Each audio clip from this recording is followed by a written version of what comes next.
It's always nice when I get to talk about a DreamWorks movie that's not crap. It's always nice when they decide to actually try. And it's also nice that this turned out to be yet another great book adaptation, alongside Captain Underpants, The Bad Guys, How to Train Your Dragon, kind of. And now this. Yes, I know this review is late. I apologize, but I've been so preoccupied with many other things that's been going on that I haven't been able to get this review out when I wanted it to. I wanted to get it out at the end of January to coincide with my review of Captain Underpants, but I just couldn't do it. There was too much stuff going on, and I deeply apologize.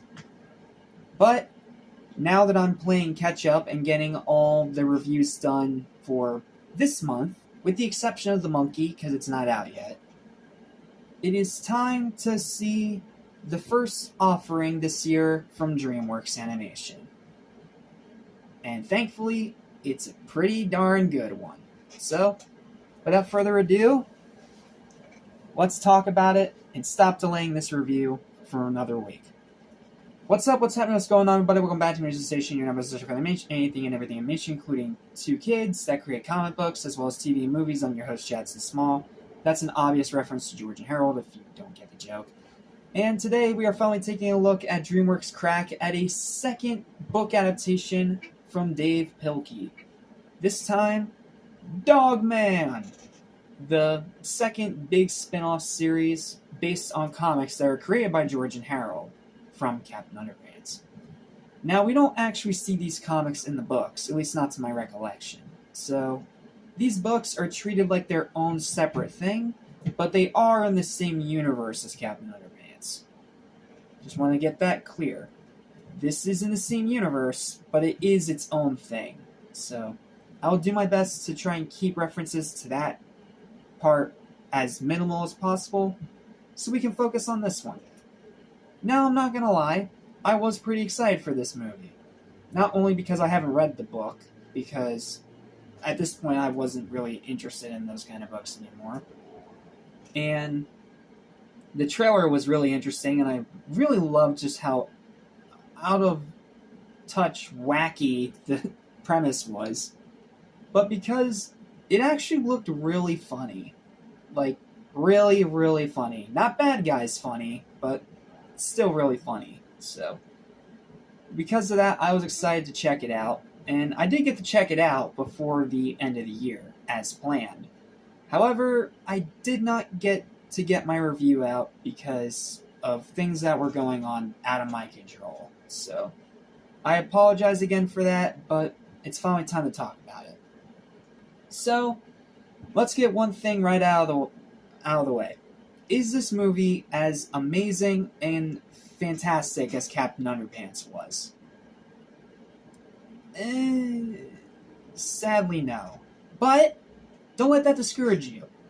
It may not be on the same level as Captain Underpants, but it is still a great film, and I'm excited to talk about it. So, without further ado and no more delay, here's my written review for DreamWorks' Dogman. I hope you enjoy. After being preoccupied with numerous other projects, it's about time I finally review the second Dave Pilkey adaptation film by DreamWorks Animation and the company's first offering of 2025, Dogman! Sorry, I've watched the trailer so much I can't help but say that in the most over-the-top, cartoonish way possible. After a fatal accident on the job, a faithful police dog and his human officer are sewn together into one being, creating Dogman, who's sworn to protect, serve, sit, fetch, and roll over. With the dastardly plots of Petey the Cat, voiced by Pete Davidson, getting more elaborate, and the Chief, voiced by Lil Ray Howe, losing his mind, it's up to Dogman to stop the ferocious feline, win Chief's approval, and protect OK City from evil. It's as hilariously and delightfully cheesy as it sounds. Pros, fantastic voice acting, especially Davidson and Howie in possibly their best roles ever. Like, I gave Pete Davidson a lot of praise in my review of Transformers Rise of the Beast. I really liked him as Sideswipe. He was really good. But I think this may be better. He was amazing as Petey. I literally didn't recognize him in the role. It literally felt like he was actually voice acting. He wasn't just using his voice. He wasn't pulling a Chris Pratt. He was just actually differentiating his voice a little to sound like the character. That shows dedication, and that's always commendable to see. And Lil Ray Howie, he made me laugh in the trailer, and he's really funny in the movie too. Fun characters. I really like these characters, whether it's Petey the Cat, the Dogman, the Chief, the news reporter. Sorry, I've only watched the movie once, so I'm still trying to remember all their names. Even Little Petey, a character that shouldn't work, and yet he does work, and he's adorable. Like, the characters are fun. No one here is outright dislikable. Great storytelling. It's bizarre. It's out of left field. It is wacky as all hell, but it works. I don't know how, and it's hard to explain why. It just works.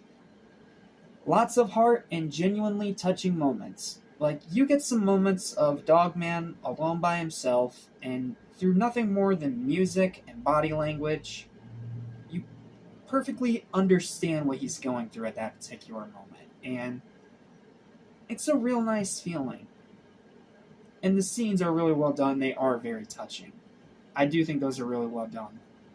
Stellar animation that replicates the same style from Captain Underpants, while also simultaneously giving it its own unique flair.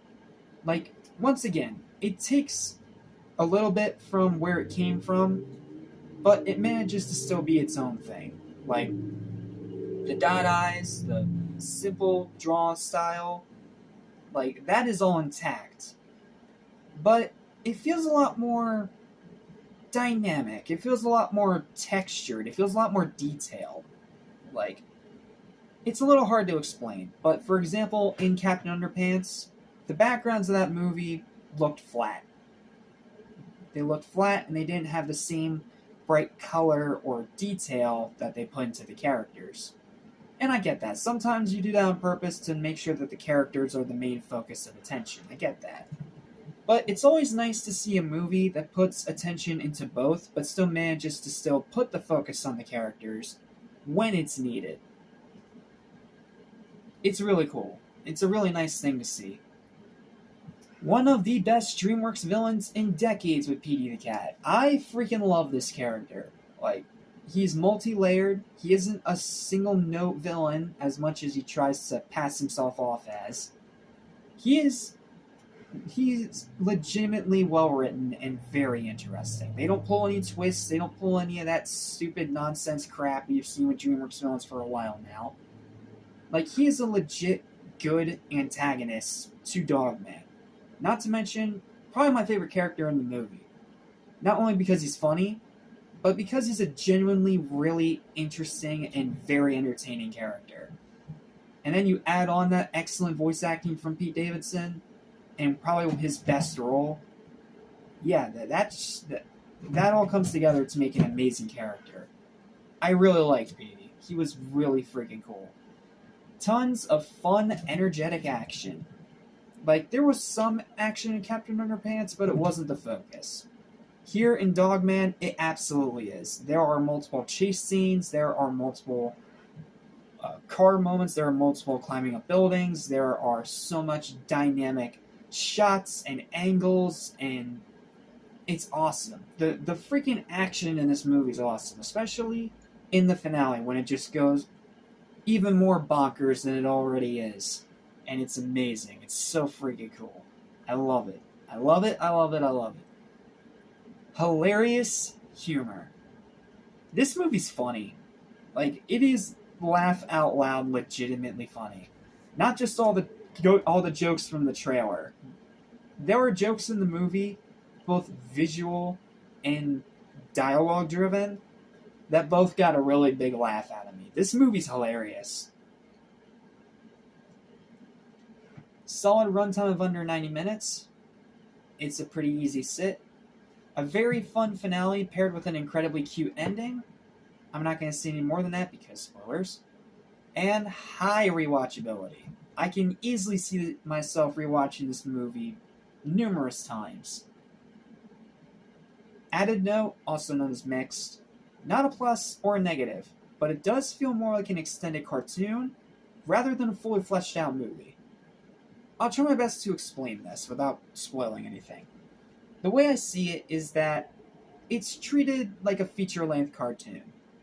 You know, you have the over-the-top action, the goofy antics, etc., etc. But it doesn't really feel like a movie. It feels more like you're watching one of those cartoons from like the golden era, from like Looney Tunes or 2000's Nick or something like that, but extended to a feature-length runtime. Almost like you're watching a TV special. It's a little hard to explain, but if you've seen the movie, you kind of get what I'm getting at. And I don't mean this, once again, not a pro, not a con, but I don't mean this as a negative. It's just a little weird, because you go in for a movie, and you watch instead an 80-minute cartoon. That doesn't really feel like a movie, but has the length of a movie. It's a little hard to explain, but those who get it, get it. And those who don't, you might need to do some research after this review to understand what I'm saying. With that said, though, let's get to the cons, because I do have a few bones to pick with this movie. Messy plot, inconsistent pacing, low-hanging fruit jokes towards the end that fall flat, and a beyond forced third act twist that felt like a very last-minute addition to pad out the movie's runtime. Yes, Petey is not the twist. No. Petey, I call him one of the best DreamWorks villains in years because he's not a twist villain. They don't follow that same boring shtick cliche they did in Bad Guys. No, instead, the reason why it's forced is because it feels so just out of nowhere. And I get maybe that's this whole movie shtick, but still, when something's forced, it doesn't work. Like, I like the whole battle in the final act, but what led to it, I was not a fan. Not a very good plot twist at all. What do I mean by a messy plot? I mean, like, it continuously bounces around to different settings and different periods in time without any coherency whatsoever. Some people don't mind that. I usually don't, but in this movie, it was something worth noting. Like, you have one scene where they're in the Chief's office, and Chief is talking to Dogman about catching Petey and all this other stuff. And then you have this other scene where Chief is with Dogman in the monitor room, telling him to look at the monitors. Not even, 20 minutes later.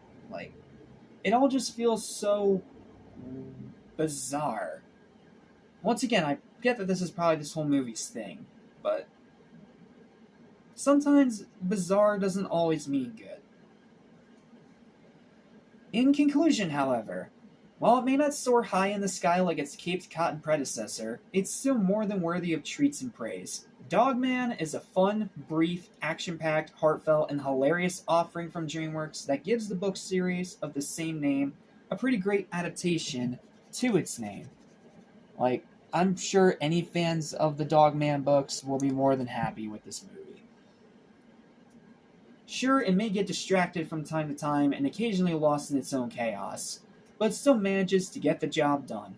There's no wonder why it's crushing it at the box office right now and has raked in $66 million so far, because this is a truly wonderful feature that the whole family will have a good time with.